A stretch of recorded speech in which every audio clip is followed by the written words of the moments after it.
शांति 30 नवंबर 2023 की साकार मुरली है। बाबा बोले, मीठे बच्चे, तुम्हें रूहानी पंडा बन यात्रा करनी और करानी है। याद ही तुम्हारी यात्रा है। याद करते रहो तो खुशी का पारा चढ़े। आज का प्रश्न है, निराकारी दुनिया में जाते ही कौन से संस्कार समाप्त हो जाते हैं और कौन से संस्कार रह जाते हैं? उत्तर है, वहाँ लालच के संस्कार समाप्त हो जाते, प्रलब्ध के संस्कार रह जाते हैं।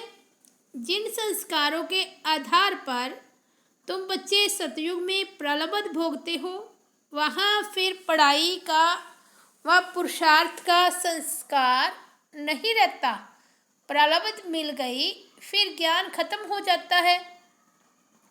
गीत बजा है, रात के राही थक मत जाना।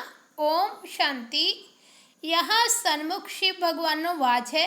गीता में दिखाते हैं श्री कृष्ण भगवानो वाच, परंतु श्री कृष्ण तो उस नाम रूप से सन्मुख हो न सके। यह तो सन्मुख कहते हैं निराकार भगवानो वाच। श्री कृष्ण वाच कहें तो वह साकार हो जाता है। जो भी वेद शास्त्र आदि सुनाते हैं वे ऐसे नहीं कहेंगे कि भगवानो वाच, क्योंकि वह साधु संत महात्मा आदि सब साकार में बैठे हैं। और फिर बाप कहते हैं, हे रूहानी राही, रूहानी बाप जरूर रूहों को ही कहेंगे कि बच्चे थक मत जाना। यात्रा पर कई थक जाते हैं तो फिर वापस आ जाते हैं। वह है जिस्मानी यात्रा। भिन्न भिन्न मंदिरों में जिस्मानी तीर्थ यात्रा करने जाते हैं।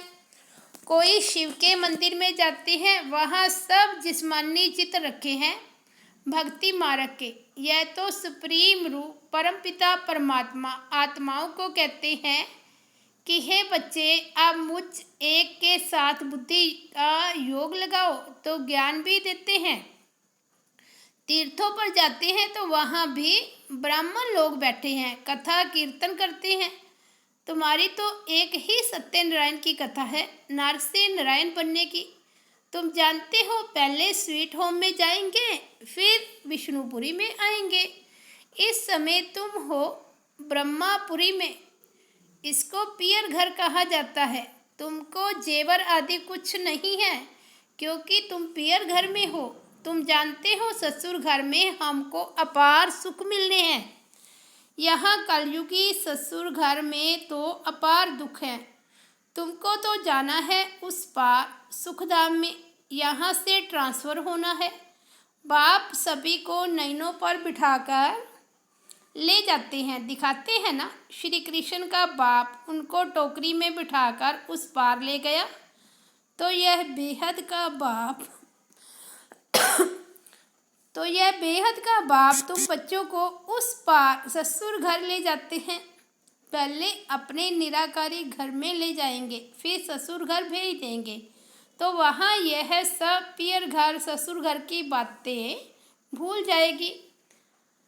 वह है निराकारी पियर घर, वहाँ यह नॉलेज भूल जाती है। नॉलेज के संस्कार निकल जाते हैं, बाकी प्रलब्ध के संस्कार रह जाते हैं। फिर तुम बच्चों को प्रलब्ध ही ध्यान में रहती है।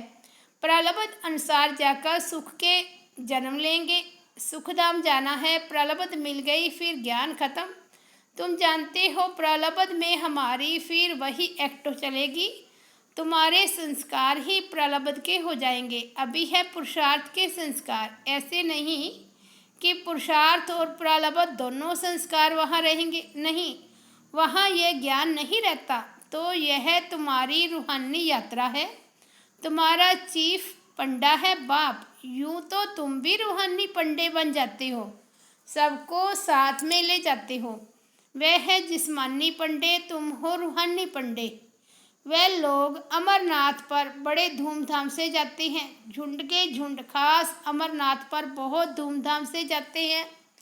बाबा ने देखा है कितने साधु संत बाजे गाजे ले जाते हैं। साथ में डॉक्टर आदि भी ले जाते हैं, क्योंकि ठंडी का समय होता है। कई बीमार पड़ जाते हैं। तुम्हारी यात्रा तो बहुत सहज है। बाप कहते हैं याद में रहना ही तुम्हारी यात्रा है, याद मुख्य है। बच्चे याद करते रहे तो खुशी का पारा चढ़ा रहे। साथ में औरों को भी यात्रा पर ले जाना है। यह यात्रा एक ही बार होती है। वे जिस्मानी यात्राएं तो भक्ति मार्ग से शुरू होती है, वह भी कोई शुरुआत में नहीं होती। ऐसे नहीं कि फट से मंदिर चित्र आदि बन जाते, वह तो आहिस्ते आहिस्ते बाद में बनते जाते हैं।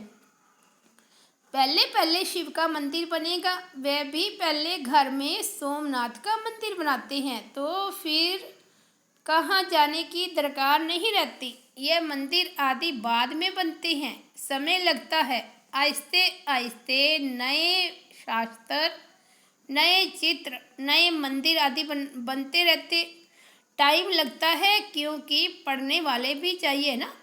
मठ आदि जब वृद्धि को पाएंगे फिर विचार होगा शास्त्र बनाए। तो इतने तीर्थ स्थान बने, मंदिर बने, चित्र बने, टाइम लगता है ना। भल कहा जाता है कि भक्ति मार्ग द्वापर से शुरू होता है, परंतु टाइम तो लगता है ना। फिर कलाएं कमती होती जाएगी। पहले अव्यभिचारी भक्ति, फिर व्यभिचारी भक्ति हो जाती है। ये सब बातें अच्छी रीति चित्रों पर सिद्ध कर बताई जाती है। समझाने वालों की बुद्धि में यही चलता रहेगा कि ऐसे ऐसे चित्र बनाएं, यह समझाएं। सबकी बुद्धि में नहीं चलेगा, नंबरवार है ना। कोई की बुद्धि बिल्कुल चलती नहीं, वे फिर पद भी ऐसे पाएंगे। मालूम पड़ जाता है ये क्या बनेंगे। जितना आगे चलेंगे तुम समझते जाएंगे। जब लड़ाई आदि लगेगी फिर प्रैक्टिकल देख लेंगे, फिर बहुत पछताएंगे। उस समय पढ़ाई तो हो ना सके। लड़ाई के समय त्राही त्राही होती रहेगी, सुन नहीं सकेंगे। पता नहीं क्या हो जाएगा। पार्टीशन हुआ तो क्या हो गया, देखा ना। यह विनाश का समय बड़ा कड़ा है। हाँ, बाकी साक्षात्कार आदि बहुत होंगे जिससे जान जाएंगे कि यह कितना पड़ा है। बहुत पछताएंगे भी और साक्षात्कार होंगे। देखो तुमने पढ़ाई छोड़ दी तब यह हाल हुआ है। धर्मराज साक्षात्कार कराने सिवाय सजा कैसे देंगे।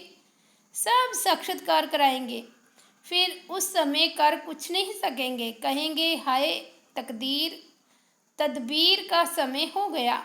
तो बाप कहते हैं क्यों नहीं अभी पुरुषार्थ करते हो। सर्विस से ही दिल पर चढ़ेंगे। बाप कहेंगे यह बच्चे अच्छी सर्विस करते हैं।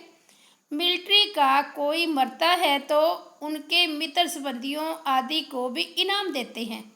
यहाँ तुमको इनाम देने वाला है बेहद का बाप। बाप से भविष्य 21 जन्मों के लिए इनाम मिलता है। यह तो हर एक को अपनी दिल पर हाथ रख पूछना है कि मैं कितना पढ़ता हूँ। धारणा नहीं होती तो गोवा तकदीर में नहीं है। कहेंगे कर्म ही ऐसे फूटे हुए हैं। बहुत खराब कर्म करने वाले कुछ उठा नहीं सकेंगे। बाप समझाते हैं मीठे बच्चे, तुम्हें इस रूहानी यात्रा पर अपने साथियों को भी ले जाना है। फर्ज है हर एक को यह यात्रा की बात बताना। बोलो हमारी यह रूहानी यात्रा है, वह है जिस्मानी।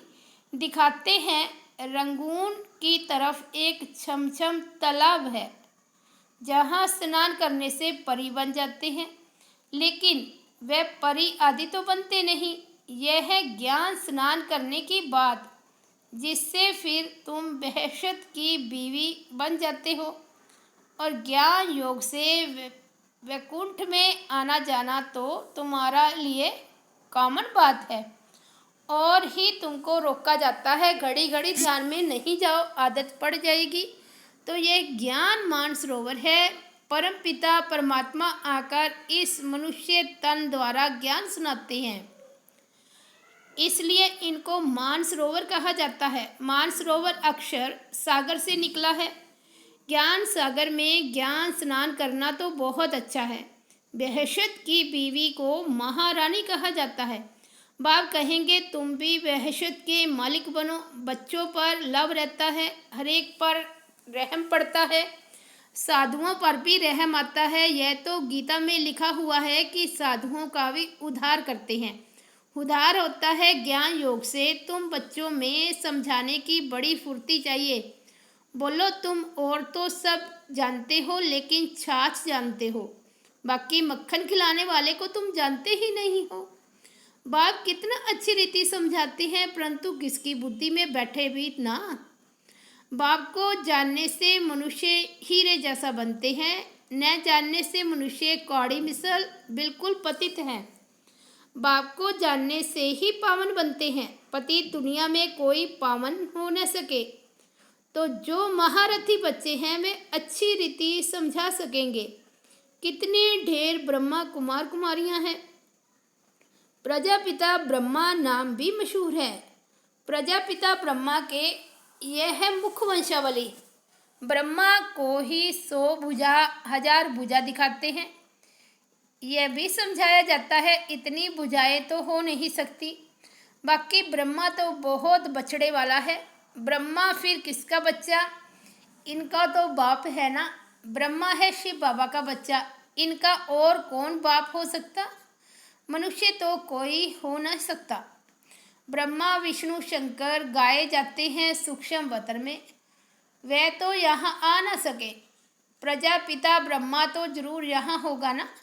सूक्ष्म वतन में तो प्रजा नहीं रचेंगे, तो परम पिता परमात्मा आकर इस ब्रह्मा मुख द्वारा शक्ति सेना रचते हैं। पहले पहले परिचय देना है, हम ब्रह्मा मुख वंशावली हैं। तुम भी ब्रह्मा के बच्चे हो ना। प्रजापिता ब्रह्मा है सबका बाप। फिर उनसे और बिरादरियां निकलती हैं, नाम बदलते जाते हैं। अब तुम ब्राह्मण हो। प्रैक्टिकल में देखो, प्रजापिता ब्रह्मा की कितनी औलाद है। जरूर औलाद को वर्षा मिलता होगा। ब्रह्मा के पास तो कोई प्रॉपर्टी है नहीं, प्रॉपर्टी है शिव बाबा के पास। ब्रह्मा वल्द शिव, बेहद के बाप से ही वर्षा मिलता है। ब्रह्मा द्वारा शिव बाबा बैठ पढ़ाते हैं, हमको दादे का वर्षा मिलता है। बाबा समझाते तो बहुत हैं, परंतु योग नहीं, कायदे पर नहीं चलते, तो बाप भी क्या करे। बाप कहते हैं इनकी तकदीर। अगर बाबा से पूछे तो बाबा बता सकते हैं इस हालत में तुम्हारा क्या पद होगा। दिल भी गवाही देता है, मैं कितनी सर्विस करता हूँ, श्रीमत पर कहाँ तक चलता हूँ। श्रीमत कहती है मन मना भाव, सबको बाप और वर्षे का परिचय देते रहो। ढिंडोरा भी पीटते रहते हैं। बाबा इशारा देते रहते हैं तुम्हें गवर्नमेंट को भी समझाना है, जो वह भी समझे बरोबर भारत की ताकत ही चली गई है। परमपिता परमात्मा सर्वशक्तिमान से योग ही नहीं है। इससे तुम योग लगाते हो तो एकदम विश्व के मालिक बनते हो। माया पर भी तुम जीत पहनते हो। ग्रस्तवार में रहते माया पर जीत पानी है। हमारा मददगार बाप है। कितना समझाया जाता है, धारणा करनी चाहिए। बाबा ने समझाया है धन दिए धन न खुटे। सर्विस करेंगे तब बाबा की दिल पर चढ़ सकेंगे, नहीं तो इम्पॉसिबल है। इसका मतलब यह नहीं कि बाबा प्यार नहीं करते। बाबा प्यार सर्विसेबल को करेंगे। मेहनत करनी चाहिए। सबको यात्रा लायक बनाते हैं। मन मना भाव, यह है रूहानी यात्रा। मुझे याद करो तो तुम में पहुंच जाएंगे। शिवपुरी में आकर फिर विष्णुपुरी में चले जाएंगे। यह बातें सिर्फ तुम बच्चे जानते हो, कोई और मनमना भाव का अर्थ समझते नहीं। पढ़ते तो बहुत है। बाप महामंत्र देते हैं मुझे याद करो तो तुम विक्रमाजीत बन जाएंगे। अच्छा, मीठे मीठे सिकिलते बच्चों प्रति माता पिता बाप दादा का याद प्यार और गुड मॉर्निंग। रूहानी बाप की रूहानी बच्चों को नमस्ते। हम रूहानी बच्चों की रूहानी बाप दादा को याद प्यार गुड मॉर्निंग और नमस्ते। धारणा के लिए मुख्य सार। फर्स्ट पॉइंट है ज्ञान स्नान करना है, प्यार से सर्विस कर, बाप के दिल तख्त पर बैठना है, पुरुषार्थ के समय में अलबेला नहीं बनना है। सेकंड पॉइंट है बाप की पलकों पर बैठ कलयुगी दुखधाम से सुखधाम चलना है, इसलिए अपना सब कुछ ट्रांसफ़र कर देना है। वरदान है जीवन में दिव्य गुणों के फूलों की फुलवाड़ी द्वारा खुशहाली का अनुभव करने वाले एवर हैप्पी भव। जीवन में दिव्य गुणों के फूलों की फुलवाड़ी द्वारा खुशहाली का अनुभव करने वाले एवर हैप्पी भव। सदा खुशहाल अर्थात भरपूर संपन्न। पहले कांटों के जंगल में जीवन थी, अभी फूलों की खुशहाली में आ गए। सदा जीवन में दिव्य गुणों के फूलों की फुलवाड़ी लगी हुई है, इसलिए जो भी आपके संपर्क में आएगा उसे दिव्य गुणों के फूलों की खुशबू आती रहेगी और खुशहाली देख करके खुश होंगे, शक्ति का अनुभव करेंगे। खुशहाली औरों को भी शक्तिशाली बनाती और खुशी में लाती है, इसलिए आप कहते हो कि हम एवर हैप्पी हैं। आज का स्लोगन है, मास्टर सर्वशक्तिमान वह है जो माया के बुदबुदों से डरने की बजाय उनसे खेलने वाले हैं। मास्टर सर्वशक्तिमान वह है जो माया के बुदबुदों से डरने की बजाय उनसे खेलने वाले हैं। अच्छा, ओम शांति। तो ये थे बाबा के 30 नवंबर 2023 के अनमोल महावाक्य। मुरली की हेडलाइन है, मीठे बच्चे तुम्हें रूहानी पंडा बन यात्रा करनी और करानी है। याद ही तुम्हारी यात्रा है, याद करते रहो तो खुशी का पारा चढ़े। ओम शांति।